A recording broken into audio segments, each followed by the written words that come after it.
అమ్మా, తమ్ముడికి డైపర్ ఎందుకు వేస్తున్నావు? తమ్ముడు ఎక్కడ పడితే అక్కడ సుసు పోస్తాడు కదా, అందుకని. అయితే డాడీకి కూడా వేద్దాం. డాడీ రోడ్ల పైన ఎక్కడ పడితే అక్కడ సుస్సు పోస్తున్నాడు.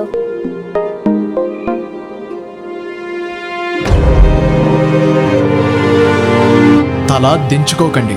మన పిల్లలు తలెత్తుకునేలా దేశాన్ని తీర్చిదిద్దుదాం. స్వచ్ఛ భారత్ కో such బనాయేంగే. Ek Kadam Swachhata K or.